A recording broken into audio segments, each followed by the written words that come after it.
Have you ever wondered what it was really like for the first European families to settle in North America? Not just the famous explorers, but the mothers, fathers, and children who risked everything for a new life. Today, we're diving into the incredible true story of Louis and Marie Rollet Hebert, the real-life pioneers at the heart of Sharon Desruisseaux's novel, The Point of No Return. This isn't just a story about dates and maps. It's a tale of love, tragedy, and survival set against the backdrop of a war-torn 17th century France. The early 17th century Parisian woman named Marie Claudine Rollet wasn't just anyone. She was the daughter of a merchant in the Saint-Germain quarter of Paris, France. Her world was one of Parisian court intrigue and religious conflict. Her husband was Louis Hebert, the first apothecary and farmer to New France along the side of Samuel de Champlain, who was the son of Nicolas Hebert, the apothecary of Catherine de Medici, Queen of France. Her childhood sweetheart and future husband, Louis Hebert, was a brilliant botany and medical student at the Sorbonne in Paris, dreaming not of court life, but of the vast, uncharted wilderness of the New World. Their lives were turned upside down by a family tragedy, forcing them to navigate a dangerous world of shifting alliances. They decided to join the ambitious expeditions led by figures like Samuel de Champlain. Their destination was a place called Acadia, later known as Acadia, in what is now Canada. But the dream of a new beginning quickly met a harsh reality. Imagine facing brutal winters with no supplies, watching your friends and family fall to a mysterious illness they called mal de la terre, or scurvy.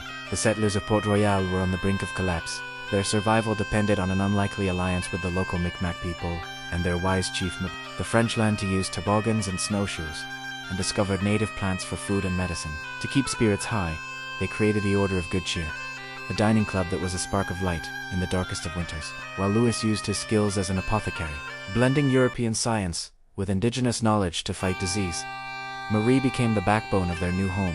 She managed the household, tended gardens, and raised their children. Their partnership is a powerful testament to resilience in the face of unimaginable hardship.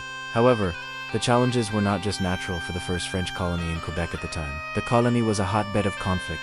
Bikin Franz's political rivals and changing royal whims constantly threatened to cut off funding. Jesuit missionaries arrived, sparking tensions over religion and control.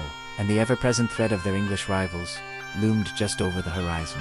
That threat became a devastating reality when Captain Samuel Largel led an English attack, burning Port Royal to the ground. The settlers, who had sacrificed so much, lost everything. They were captured, scattered, and forced to make a perilous journey back to France. For many, this would have been the end. The dream was shattered, but not for Louis and Marie Hebert. Remarkably, despite all the loss and destruction, their spirit remained unbroken. They gathered their children and prepared once again to cross the Atlantic, this time to join Champlain in a new settlement he was building called Quebec, their determination to plant roots in the New World. The early French settlers were determined to build a future for their family against all odds. This is what makes their survival story so compelling. Especially over 400 years ago, they became the first European family to successfully farm the land in what would become Canada, earning them the title of Canada's first colonists.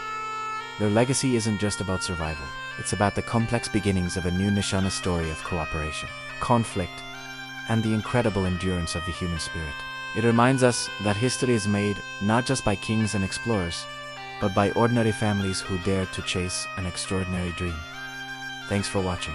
This legacy and incredible story of endurance will be told in 2 books by the author.